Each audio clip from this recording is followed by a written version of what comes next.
Maman reste juste là dans la voiture. D'accord, on revient tout de suite. Voilà les derniers mots que ma fille Sophie m'a lancés, juste après la cérémonie de crémation de mon mari André. Je les ai regardés s'éloigner. Elle est... C'était un homme, Laurine. Le visage fermé mais digne.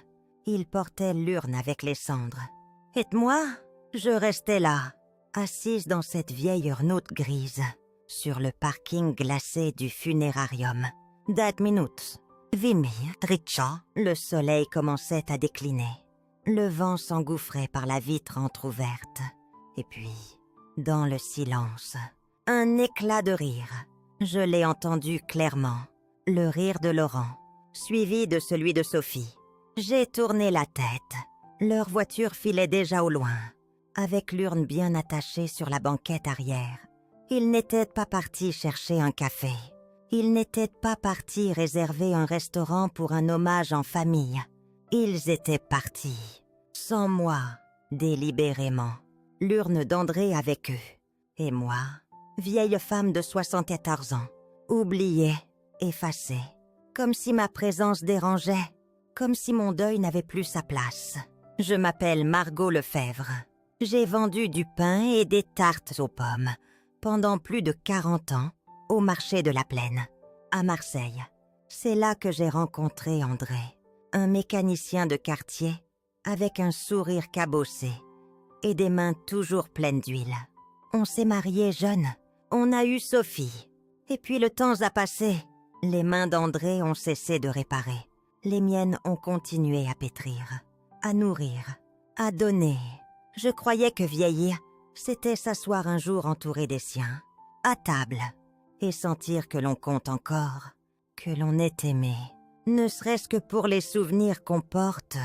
Mais ce jour-là, sur ce parking vide, alors que le froid me piquait les jointures et que mon sac tremblait sur mes genoux, j'ai compris autre chose.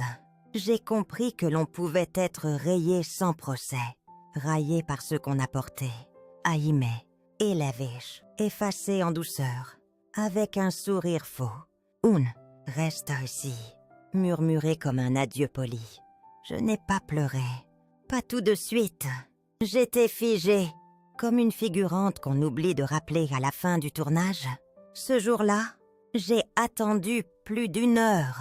Personne n'est revenu, ni appel, ni message. J'ai fini par sortir de la voiture. Le gardien m'a regardé avec pitié, puis m'a proposé d'appeler un taxi sur le chemin du retour. J'ai regardé les gens dans la rue. Une femme avec une poussette, un vieux monsieur avec une écharpe tricotée main. J'ai eu envie de leur dire « Vous savez quoi? Aujourd'hui, ma fille m'a abandonnée. Aujourd'hui, on m'a volé mes adieux. Aujourd'hui, je ne suis plus la veuve d'André, je suis juste seule. » Mais ce n'est pas là que l'histoire s'arrête. Ce n'est pas une histoire de tristesse, c'est une histoire de réveil. Car ce jour-là, j'ai aussi compris autre chose. Je ne voulais plus jamais attendre qu'on me rende ma place. Je voulais la reprendre. Non pas par vengeance, mais par nécessité. Parce que j'avais encore une voix, une mémoire, une dignité et une main ferme pour tracer une nouvelle ligne.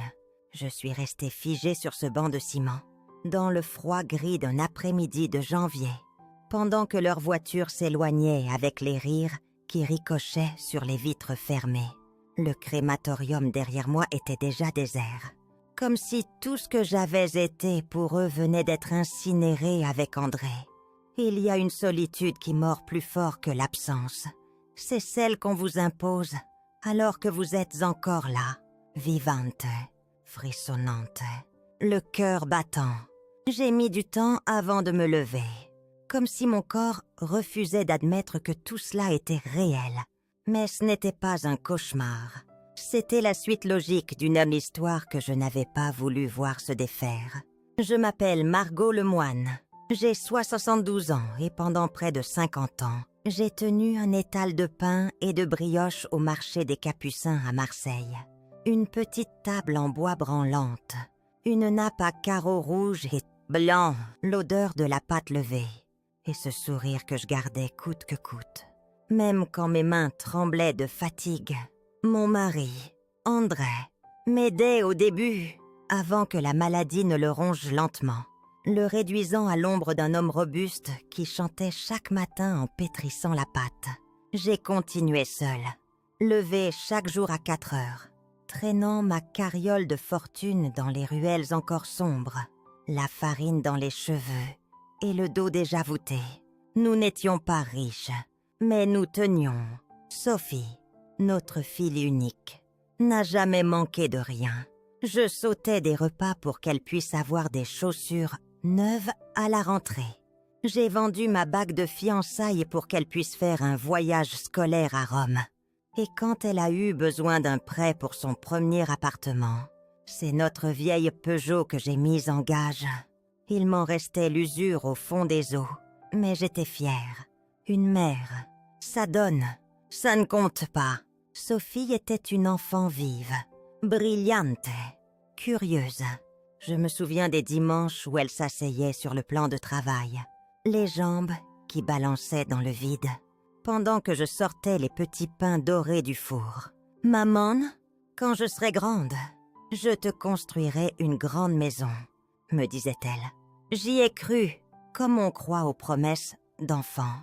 Puis elle a rencontré Laurent, ce garçon du cours de droit, poli, ambitieux, toujours tiré à 4 épingles. J'ai senti, dès le départ, qu'il me regardait avec une condescendance feutrée, comme on observe une coutume désuète qu'on tolère pour ne pas faire de vagues. Mais pour Sophie, j'ai fait semblant de ne rien voir. Je voulais qu'elle soit heureuse. Quand ils se sont mariés, je n'ai pas bronché. J'ai aidé à financer la cérémonie. J'ai préparé moi-même les paniers de petits sablés pour les invités. J'ai souri quand on m'a placé tout au fond de la salle, derrière la colonne. Et quand Théo est né, mon petit-fils adoré, j'ai cru que tout allait se recoller, se réaligner. J'ai repris les fourneaux, confectionné des compotes maison, tricoté des brassières. Mais très vite, les visites se sont espacées. On est débordé. Maman, disait Sophie.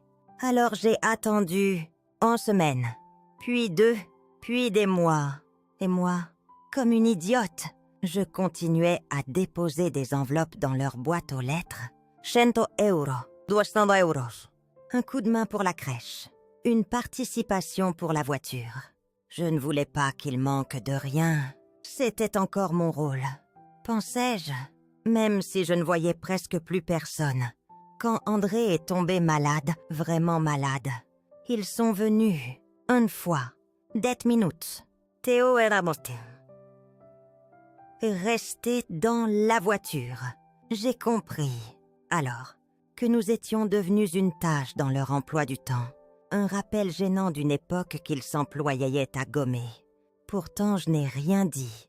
J'étais occupée à veiller un homme qui ne parlait plus, qui ne me reconnaissait presque plus, mais dont je savais qu'il était là, quelque part, à l'intérieur, tenu debout par les souvenirs partagés. Et puis, ce jour-là, le jour de la crémation, ils m'ont laissé là, dans ce silence épais, avec cette phrase en boucle dans ma tête. « Attends-nous juste un moment, maman », un moment devenu éternité. Je ne savais pas encore ce que j'allais faire. Je ne savais pas encore que j'allais reprendre la main sur ce qu'il me restait de dignité. Mais une chose était certaine. Je n'étais pas encore morte et je n'allais plus me taire. Je vis désormais seule dans ce petit appartement du Vieux-Lyon, au 3e étage d'un immeuble ancien, avec ses marches qui grincent et ses murs couverts de mémoire. Par la fenêtre, je vois le Saône couler lentement, indifférente aux blessures humaines. Le silence est devenu mon colocataire le plus fidèle. Il s'installe partout, entre les livres jaunis de la bibliothèque, autour de la vieille table en bois, où je pose parfois une tasse de thé que je ne finis pas, et jusque dans l'urne vide qui trône sur l'étagère, comme un rappel cruel de ce que l'on m'a enlevé. André, mon mari pendant 46 ans, est parti sans bruit. avec cette dignité discrète qui l'a toujours définie. C'est moi qui ai organisé la cérémonie. Sophie et Laurent n'ont rien fait, si ce n'est venir en beaux habits et se plaindre de la chaleur. Je croyais qu'après l'incinération, nous irions ensemble répandre les cendres dans les montagnes qu'il aimait tant. Mais non, ils m'ont dit d'attendre juste un instant dans la voiture. Puis ils sont partis, un riant, avec l'urne. Depuis, je ne sais pas ce qu'ils en ont fait. Ils ne répondent jamais quand je pose la question. L'urne vide restait là, sur l'étagère, comme une injure, comme un point final qu'on m'a arraché. Au début, j'ai tenté de leur trouver des excuses. Le deuil, la fatigue, les émotions. Puis les jours ont passé, puis les semaines. Personne ne m'a appelé. Et quand enfin Sophie a repris contact, ce n'était pas pour me parler d'André. C'était pour me demander si j'avais encore le papier de la maison. Puis, 2 jours plus tard, elle est revenue avec Laurent. Tu devrais penser à faire une procuration. Maman, tu sais, avec ton âge, c'est plus prudent. Prudent pour qui? Pour moi ou pour eux? Leur ton était mielleux, presque affectueux. Mais je sentais, sous la surface, cette impatience que l'on a face à une vieille horloge qui tourne trop lentement. J'ai commencé à douter, pas seulement de leurs intentions, mais de moi-même. Est-ce que je devenais paranoïaque? Est-ce que je me méfiais sans raison? Et pourtant, je me souvenais de toutes ces fois où je leur avais envoyé de l'argent, sans jamais rien demander en retour. Pour leurs vacances, pour leur voiture, pour les frais de Léa à la crèche, pour les réparations de la chaudière. Au fil des années, j'ai calculé un secret. Plus de 4000 heures données par amour, par culpabilité, par habitude. Je n'ai jamais été riche. André et moi vivions modestement. Lui travaillait au dépôt de bus. Moi, je vendais des confitures maison sur les marchés. Ce que nous avions, nous l'avions gagné avec nos mains, avec nos dos courbés et nos doigts usés. Mais j'ai toujours trouvé que l'amour justifiait le sacrifice. Et maintenant, je ne savais plus. Je les voyais, ces regards furtifs de Sophie vers les documents posés sur mon bureau. Ces remarques répétées sur ma mémoire qui flanche, sur mon écriture qui tremble. Comme s'ils essayaient de me faire croire que je perdais pied, que je n'étais plus capable. Tu devrais nous laisser gérer. Maman, ce serait plus simple pour tout le monde. Tout le monde, sauf moi. J'ai commencé à faire des copies de mes papiers, à tout classer, à noter les transferts d'argent, les rendez-vous, les coups de fil. Je ne voulais pas devenir cette vieille dame que l'on manipule, que l'on déshabillait de ses droits petit à petit, sous prétexte de la protéger. Il y a quelque chose de profondément humiliant dans cette infantilisation rampante. On vous parle doucement, on vous flatte, on vous prend la main et pendant ce temps, on vous dépouille dans les couloirs de mon immeuble. Mes pas résonnent plus fort qu'avant. Peut-être parce que j'ai commencé à marcher plus droit. Peut-être parce que j'ai enfin compris que l'amour ne doit jamais être une monnaie d'échange. Je regarde les photos sur ma commode. André, souriant dans son vieux pull gris. Sophie enfant, avec ses boucles blondes. Et moi, jeune, pleine d'espoir, croyant que la famille était un refuge. Je me rends compte que j'ai confondu le don et l'effacement. Il est temps que ça change. Je ne suis pas rentrée chez moi ce soir-là. J'ai marché longtemps, sans but précis, juste pour ne pas sentir le vide. Mes jambes me portaient mécaniquement, tandis que ma tête résonnait encore des éclats de rire de Sophie et Laurent. S'éloignant avec l'urne d'André à l'arrière du coffre, j'étais restée là, au parking, comme un objet oublié. Non, pas oublié, délibérément laissé. Quand je suis rentrée, il était presque minuit. J'ai ôté mes chaussures. J'ai rangé mon sac comme si de rien n'était. Puis je me suis assise dans la cuisine. Devant moi, les assiettes empilées, le torchon qui pendait de l'évier. Tout semblait à sa place. Toutes, sauf moi. J'ai passé la nuit entière à la table, sans allumer la lumière, à regarder le reflet tremblant de la lune sur le carrelage. Le lendemain matin, j'ai pris une décision. La mounière décision véritablement libre de toute ma vie. J'ai mis ma robe grise, la plus sobre. J'ai pris mon sac, mon parapluie même s'il ne pleuvait pas, par habitude. Et je suis allée à la banque. Je connaissais bien Monsieur Reynaud, le directeur d'agence. Cela faisait des années que j'y allais. Toujours polie, discrète, sans jamais poser de problème. Mais ce jour-là, j'ai demandé à parler à quelqu'un de confiance. Une femme, de préférence. Ils m'ont présenté à Camille, une jeune conseillère attentive qui m'a offert un café. Je lui ai expliqué que je voulais révoquer la procuration bancaire que j'avais donnée à Sophie il y a des années, juste au cas où je tomberais malade. Je lui ai dit que je voulais tout reprendre en main. Compte, placements, virements automatiques. J'ai précisé que je n'avais plus confiance. Camille n'a pas posé de questions. Elle a seulement hoché la tête avec douceur et a tout noté. En quelques clics, la procuration a été annulée. Un premier pas, une respiration nouvelle. Ensuite, je suis allée voir Maître Bernard. C'était l'ami de mon mari. Il nous avait accompagnés dans l'achat de la maison. Il connaissait notre histoire.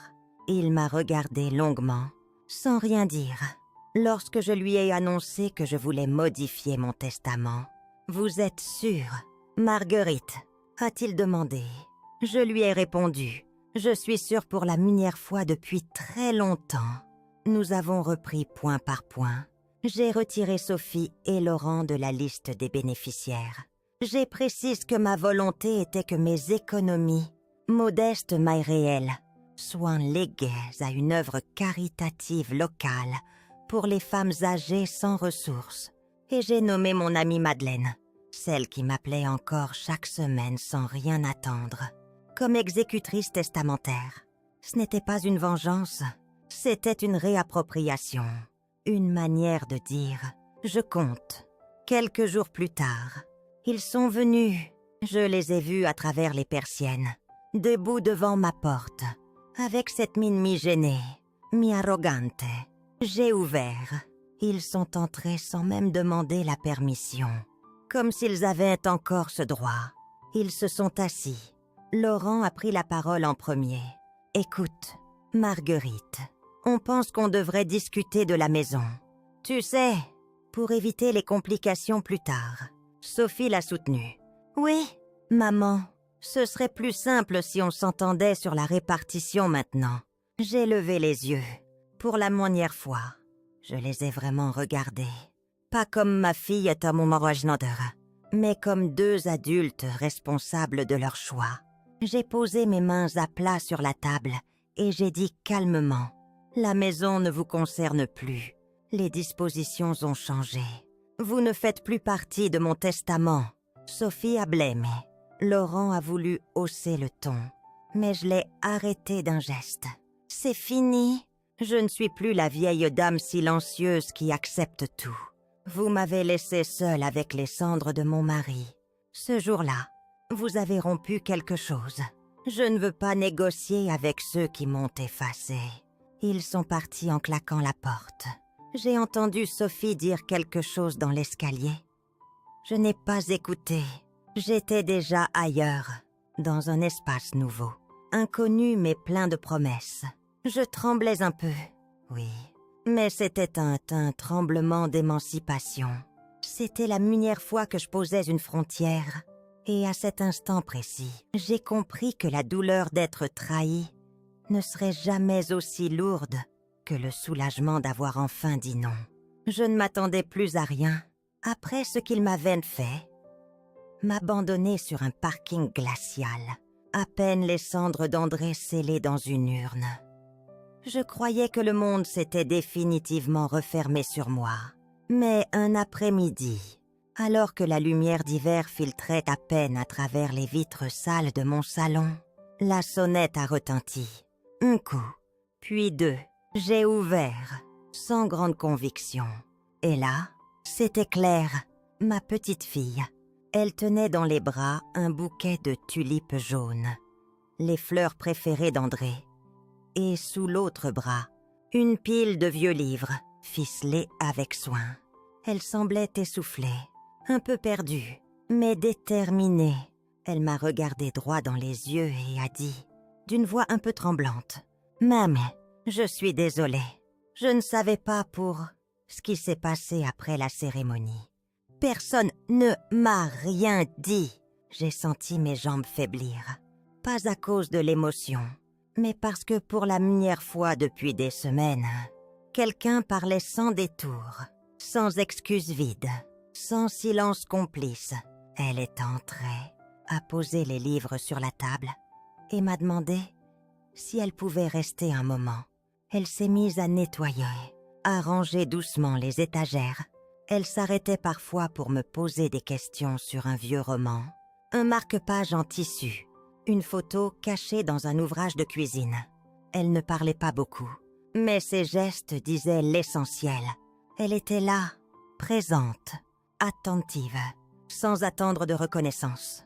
Ce soir-là, j'ai cuisiné un gratin dauphinois, comme je le faisais quand elle était petite. Nous avons mangé en silence. Puis elle m'a aidée à plier le linge. Avant de partir, elle m'a prise dans ses bras. Elle a murmuré « Je n'ai jamais cru que tu étais en trop, mamie. » Et j'ai senti une chaleur familière, douce, presque oubliée. Dans les jours qui ont suivi, elle est revenue, toujours avec une intention. Ranger le grenier, trier les lettres, relier les carnets de recettes. Je l'ai observée avec une fierté que je croyais éteinte. Ce n'était plus l'enfant fragile que je bordais le soir. C'était une jeune femme lumineuse, forte et surtout sincère. Elle ne venait pas pour réparer ce que les autres avaient détruit. Elle venait parce qu'elle m'aimait, simplement. Un matin, j'ai ouvert l'armoire d'André. Là, entre son vieux gilet en laine et sa boîte de montres, j'ai trouvé le petit carnet où il notait ses projets de donation. Il voulait créer une bourse de livres pour les jeunes du quartier. Une idée qu'il n'a jamais pu concrétiser. J'ai tourné les pages, relu son écriture penchée, ses calculs au stylo noir, et j'ai su ce que je devais faire. Je suis allée voir Maître Langlois, mon notaire. Ensemble, nous avons rédigé les documents pour créer un fonds. Le fonds André Dubois pour la lecture solidaire. Une part de mes économies serait versée chaque année à la bibliothèque municipale de notre arrondissement. J'y ai aussi intégré Claire comme bénéficiaire d'un petit patrimoine. Pas en tant qu'héritière par défaut, mais comme dépositaire de notre mémoire, de nos valeurs. Quand je lui ai remis la lettre de confirmation du notaire, elle a pleuré. Pas pour l'argent. Je le savais, mais parce qu'elle avait compris. Je lui confiais non seulement un projet, mais une part de moi. Elle a promis de faire vivre ce fonds, d'animer des lectures pour les enfants, de continuer à transmettre ce que j'avais toujours défendu. L'accès à la culture, le respect, la dignité. Je ne sais pas combien de temps il me reste, mais chaque matin, quand je vois Claire assise à ma table, entourée de livres anciens, griffonnant des idées pour une nouvelle activité à la bibliothèque, je sais que quelque chose de précieux a survécu à la trahison, que dans le silence des pages et le parfum des tulipes, une transmission se poursuit, et que moi, Marguerite Dubois, je ne suis plus invisible. Je me souviens très précisément du matin où j'ai reçu la lettre recommandée. Elle était posée là, sur la table basse, au milieu des restes d'un petit déjeuner solitaire. L'enveloppe était épaisse, le papier cartonné, le logo du cabinet Delcourt & Associés, imprimé en relief. En l'ouvrant, mes mains ont légèrement tremblé. Ce n'était pas la peur, non, mais une forme de colère froide. Lucide, silencieuse, Sophie me demandait officiellement, par l'intermédiaire de ses avocats, de transférer la propriété de la maison familiale Sous prétexte que je n'étais plus en état de gérer mes affaires seule, je me suis sentie giflée, comme si, après m'avoir laissée sur un parking comme un colis encombrant, elle venait maintenant réclamer la clé de tout ce que j'avais bâti avec André. Avec mes mains, avec mes années. La lettre parlait de protéger le patrimoine familial contre des décisions prises dans un contexte émotionnel instable. J'ai souri, tristement. L'émotion instable, c'était surtout la leur. J'ai immédiatement appelé Maître Bernard, mon notaire depuis plus de 20 ans. Sa voix, posée et bienveillante, m'a rassurée. « Ne vous inquiétez pas, Marguerite, ils n'ont aucun fondement. Nous allons répondre point par point. » Et c'est ce qu'il a fait. Le lendemain, il m'envoyait une contre-lettre argumentée, jointe à un certificat médical récent, attestant de ma pleine capacité mentale, ainsi qu'aux copies des actes précédents, prouvant que les décisions concernant mes finances et mon testament avaient été prises de mon plein gré. Mais je ne me suis pas arrêtée là. J'ai décidé de documenter, de prouver, de protéger ce qui m'appartient non pas par peur de perdre, mais pour affirmer que je suis encore debout, encore consciente, encore souveraine. J'ai passé l'après-midi à photographier ma bibliothèque, rangée avec soin. Chaque livre classé par thème: philosophie, poésie, cuisine, histoire. J'ai rassemblé les relevés bancaires annotés de ma main, les courriers que j'ai écrits à Claire, à Émilie, à ma sœur Mireille, tous empreints de clarté, de cohérence, de tendresse lucide. Je suis même allée jusqu'à retrouver les carnets de comptes tenus à la main.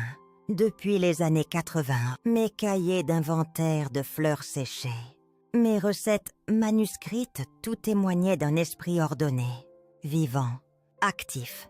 J'ai compris, à travers cette recherche, que je ne défendais pas seulement une maison, je défendais ma mémoire, ma voix, ma légitimité. Maître Bernard m'a suggéré de faire venir un expert pour estimer la valeur du bien, pas seulement sur le plan immobilier, mais aussi sur le plan historique et patrimonial. La maison que j'occupe depuis 46 ans a été construite en Mansart, avec ses volets en bois d'origine, ses carreaux de ciment peints à la main, son escalier en colimaçon usé par des générations de pas. Nous avons découvert qu'elle pouvait être inscrite à l'inventaire du patrimoine local, une façon symbolique mais puissante de dire « Ceci n'est pas à vendre, ceci n'est pas à voler ». Quand la réponse officielle est partie, j'ai ressenti un mélange étrange de fatigue et de soulagement. La guerre juridique ne faisait peut-être que commencer. Mais au moins, j'avais posé mes armes. Mes preuves, mes limites. Sophie n'a pas répondu directement.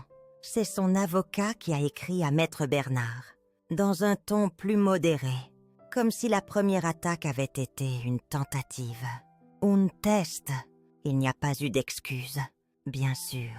Mais il y avait dans cette seconde lettre une prudence nouvelle, presque un respect involontaire. Elle comprenait peut-être, enfin, que je ne serais pas aussi facile à contourner. J'ai collé les lettres dans un classeur bleu, que j'ai étiqueté « Protection de Marguerite Dubois ». Ça peut paraître ridicule, mais c'était ma façon de me réapproprier le récit, de ne pas laisser d'autres écrire à ma place ce que je suis censée être. Et chaque fois que je pose la main sur ce classeur, je me dis que ce n'est pas la fin d'un combat, c'est la preuve que j'existe encore. Et puis, il y a eu cette nuit où j'ai rêvé de la maison. Elle flottait dans l'air, suspendue par des rubans, et chaque pièce brillait comme un souvenir préservé. Quand je me suis réveillée, j'ai su que j'avais pris la bonne décision. Cette maison n'est pas qu'un bien immobilier. C'est le dernier bastion d'une vie vécue debout. Et je ne laisserai personne la raser sans m'entendre crier. Je ne saurais dire quand exactement j'ai cessé de survivre et recommencé à vivre. Peut-être était-ce ce jour où, pour la première fois, j'ai franchi la porte du centre culturel du quartier Montchat avec mon écharpe prune sur les épaules et mon cœur un peu plus léger qu'il ne l'était depuis des semaines. J'étais venue sur l'invitation d'Héloïse, la petite sœur de Claire, une femme douce au regard bienveillant, qui m'avait tendu la main sans poser de questions. Elle m'avait dit « Simplement, vous n'êtes pas seule. Marguerite, et votre voix mérite d'être entendue. » Ce jour-là, dans une salle aux murs tapissés de livres, devant une vingtaine de femmes, certaines veuves, d'autres oubliées par leurs enfants, d'autres encore en rupture avec une famille trop lourde à porter. J'ai raconté mon histoire, j'ai parlé de Sophie, des Laurent, de cette voiture qui s'éloignait avec l'urne de mon mari, me laissant seule sur le parking comme un bagage qu'on n'avait pas envie de transporter plus loin. J'ai parlé de cette sensation d'effacement, comme si mon rôle dans cette vie s'était achevé en même temps que celle d'André. Et j'ai parlé, surtout, de ce moment où j'ai décidé que non, je ne serais pas la dernière page d'un livre que d'autres auraient écrit pour moi. À mesure que je partageais, j'ai vu des têtes acquiescer, des larmes couler, des mains se tendre vers moi.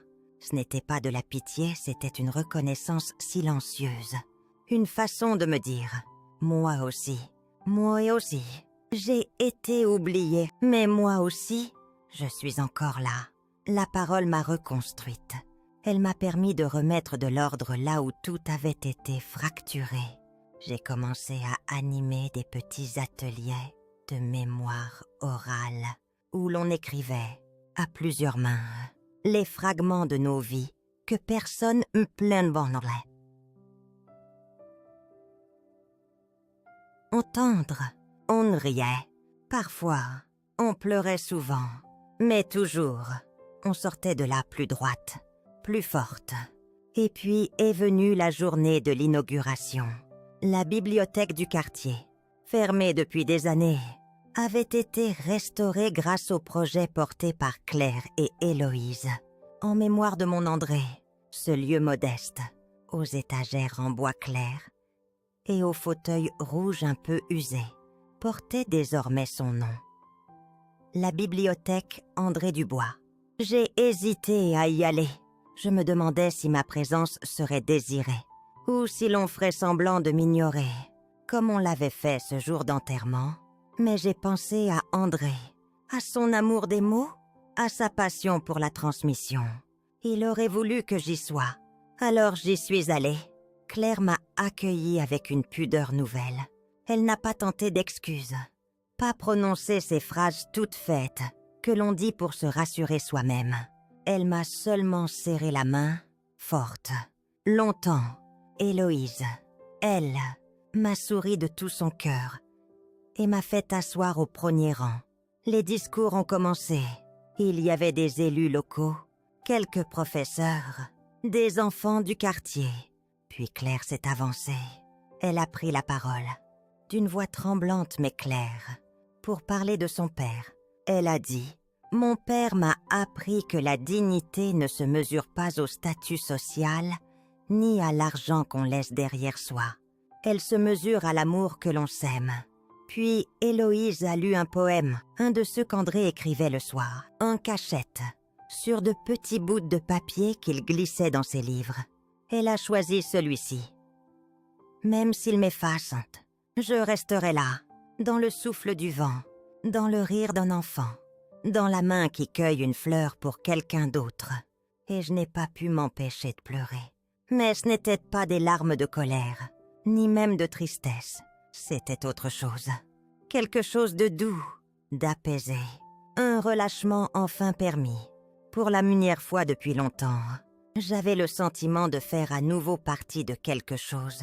Pas par obligation familiale, mais par lien humain, par choix. Depuis ce jour, j'ai repris des habitudes simples. Je vais au marché chaque mardi. Je m'arrête discuter avec les commerçants. Je prépare des petits gâteaux pour les réunions du cercle de femmes. Et parfois, on me demande de relire un texte, d'aider à écrire une lettre importante, ou de simplement écouter. Écouter avec cette attention que l'on ne trouve que chez ceux qui ont été, un jour, mise de côté. Je ne suis plus la femme qu'ils ont laissée dans un parking. Je suis Marguerite Dubois, une femme qui a aimé, qui a souffert, qui s'est relevée.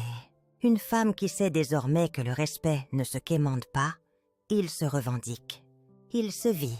Et dans ce centre culturel, dans cette bibliothèque qui porte le nom de mon mari, dans chaque parole que je transmets, je sens que je vis encore. Pour moi, pour les autres, et pour toutes celles qui n'ont pas encore trouvé leur voie. Je suis Marguerite Dubois. J'ai 72 ans, une ride pour chaque hiver traversé. Et pourtant, aujourd'hui, je me sens plus droite que jamais. Ce matin-là, en versant l'eau chaude sur le café moulu, j'ai pensé à tout ce chemin parcouru depuis le jour où Sophie et Laurent m'ont laissé dans ce parking vide. Après la crémation d'André, je pensais que c'était la fin. C'était le début. Je n'étais pas préparée. À vrai dire, personne ne vous enseigne comment affronter la trahison quand elle vient de votre propre chair.